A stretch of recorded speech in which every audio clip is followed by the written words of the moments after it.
যদি আমি বলি আমার রাসূল কেমন ছিলেন, তিনি ছিলেন মধ্যম আকৃতির। তিনি না লম্বা না খাটো, তার চুলগুলো হালকা হালকা কোঁকড়ানো। তিনি কখনো বা যখন চুলের ভিতরে তৈল দিয়ে আছড়াতেন, অবাক বিস্ময়ে মানুষ তাকিয়ে দেখতেন, মনে হতো চুলের মাঝে যেন মৃদুমন্দ ঢেউ দেখা যায়। তার কপালটা ছিল চওড়া শুভ্র, তার চোখের ভ্রুগুলো ছিল ধনুকের মতো বাঁকা, তার চোখগুলো ছিল টানা টানা ভাসা ভাসা, তার চোখের পাতাগুলো ছিল গোলাপের পাপড়ির মতো।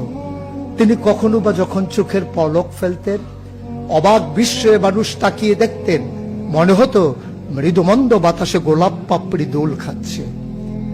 তার চোখের সাদা অংশ ছিল রক্তিমাভ সাদা, কালো অংশ ছিল তার কৃষ্ণ কালো। তার ঠোঁটগুলো ছিল গোলাপি রঙের, তার নাকটা ছিল খাড়া, ছিদ্রগুলো ছিল ছোট ছোট, নাকের নিচে ঠোঁটের উপরে ছিল চিকন সরু গোঁফ।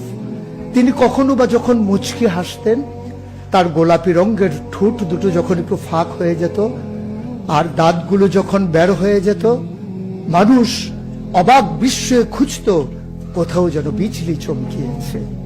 সুতরাং যার কোনো তুলনা হয় না, তুলনা মেলা ভার, জুড়ি মেলা ভার। এ আমার নবী, এ আমাদের নবী, আমাদের গর্ভের নবী।